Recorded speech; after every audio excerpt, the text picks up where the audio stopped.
Hi, my name is Dr. Daniel Roney. The subject of this video is autoimmune must-knows. And to put it quite simply, there are things that you absolutely have to know about your autoimmune condition if you do have one or suspect one, that if you don't know, it's going to be very, very difficult to get better. So the first thing I just want to say briefly is there's a systematic solution to this, right? But there are kind of step-by-step process, if you will, or step-by-step information that you just have to know. And if you don't know that, again, it's going to be very difficult. We've been able to work with and help hundreds and hundreds and hundreds of patients suffering with autoimmune conditions with this approach. So if you just give me a couple minutes, hang in there, I promise you it'll be some of the best information that you've ever heard, okay? So let's jump right in.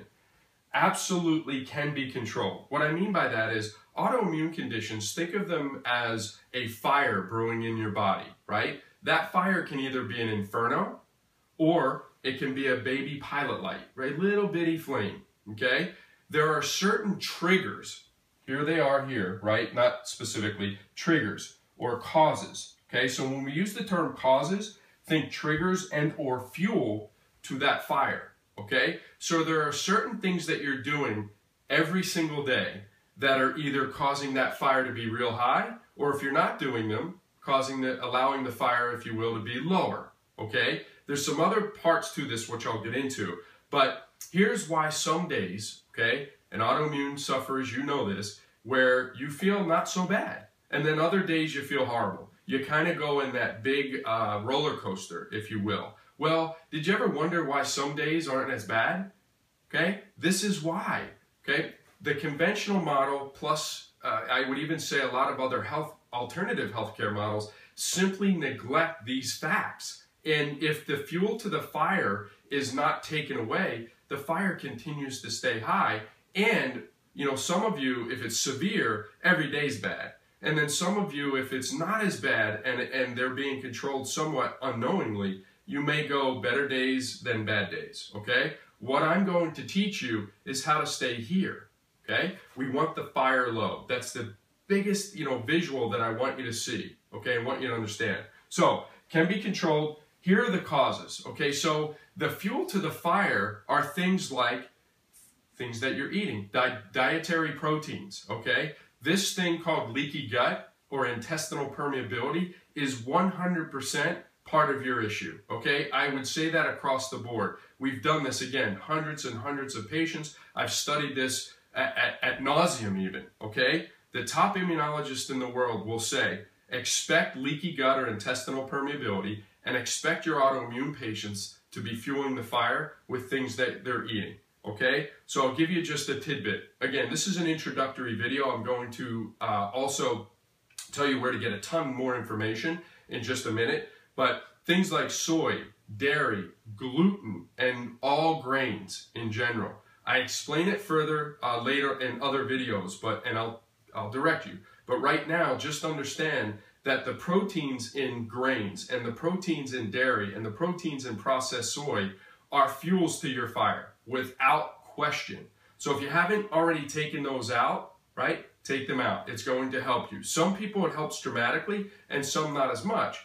The point that I'll make there is that if it's not helping you, if you've done that, it's not helping you significantly, it's because you have so many other causes going on. It's only one piece, small piece to the puzzle, okay? All right, another trigger to this fuel or fire is something called infections, right?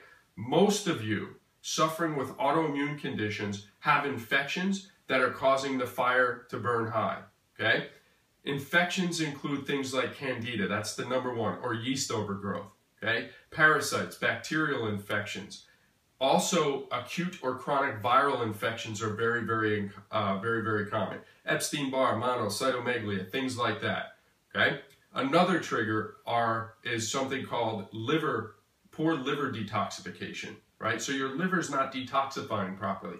And if your liver's not detoxifying properly, toxins are building up in the system and your immune system has to deal with those. So it's another fuel generating this fire, okay? And real quick, let me interject and say, when you have a lot of fuel to the fire, what happens is, remember Pac-Man?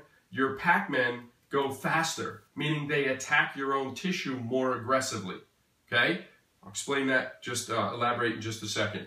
Another trigger to your immune dysregulation or fuel to the fire are blood glucose imbalances. Many of you have a combination of insulin resistance. You get tired and fatigue after meals, you crave sweets, right? And or hypoglycemia, where you get shaky, jittery, irritable if you don't eat or you miss meals. That dysglycemia, fluctuating blood glucose level, is a major trigger to the inflammatory process, okay? And some of you probably have never correlated the two, and quite frankly, a lot of the healthcare providers don't even know this stuff. So if that's going on, it's another fuel to the fire, another trigger. All right, another one is hormonal imbalances, okay? Hormonal imbalances, and many of you, especially women, know that during certain times of the month, you're way worse. The reason being is because those hormone imbalances are major triggers, right, to the inflammatory process or major fuel to the Pac-Man, okay? So the Pac-Man gets worse during those hormonal imbalances. Then you have things like chemicals and toxins and exposure to, like in your foods, additives and preservatives and so forth. Okay, stress is also another huge, okay, inflammatory producer. All right, point that I'll make is very simply this. If we have all these different triggers, right, which triggers are over here, your immune threshold is here, okay? If I have all these triggers, you're firing off at immune threshold all day long, every day. Some days, maybe you're not doing it as much and you're just unknowingly and you're a little bit better. But for most of you, you're firing off at that immune threshold and your body's losing what they call self-tolerance. You're no longer tolerating your environment around you because these fuels, right, causes are creating an immune system that it's so overactive, it's hitting immune threshold constantly, okay? So, the point that I'll make with this real quickly is if we, from a systematic standpoint, an understanding of this, if we can take away with the right protocols, right, addressing these triggers, take away these triggers or the fuel one at a time, right, and we take away enough of them, now you have a buffer. Now you're not constantly stimulating your immune system to overwork. And then you gain tolerance again. And by gaining tolerance, your inflammatory process needs a lot to stimulate, right, in order to fire off. So you feel significantly better. Now again, there's a lot more to this because there is a pathway or pathways that talk about T cell and B cell balance, your attackers and your taggers of your immune system, which I'll direct you in just a minute on how to get more information on that. You absolutely need that information as well. But this just goes to show you that these triggers are causing the fuel to the fire and your Pac-Man to go fast, and that's when you feel terrible, okay? Now think about it. If we take those away and there's no fuel to the fire or limited fuel to the fire is going to calm down, which means you'll feel significantly better. So we know fatigue is a big one, right? So think about this. You have the flu. How do you feel? Extremely inflamed, right? Sore, achy in areas that you've never been sore and achy before. And what else do you have? Major fatigue. The inflammatory process obviously creates major the immune dysregulation process creates major inflammation. And it also gets in the way of our body's ability to make something called ATP, which is energy. So we're extremely fatigued, okay? So again, quick point, take away the triggers for the most part, and the fuel to the fire is now gone, so the fire can get better. Okay, I know that's probably redundant, but it's worth repeating several times because that's what you're not getting. If you're getting immunosuppressive medications or steroids or even just pain relievers, I understand the need, but they're not doing anything to the triggers. So they're helping, but these triggers are still there and your fire is never going to be subdued without getting rid of the triggers. Okay, so at this point, here's what I'm going to recommend. If you opt in, okay, and give us your name and email address, what we'll do is send you immediately a longer video that explains this ad nauseum, meaning you'll get every bit of information you need to help you succeed with this, okay? Number two, you'll get a handwritten report that basically also outlines this and elaborates on this significantly. I do both because some people are more visual, some people just like to read. I give you both of those, okay?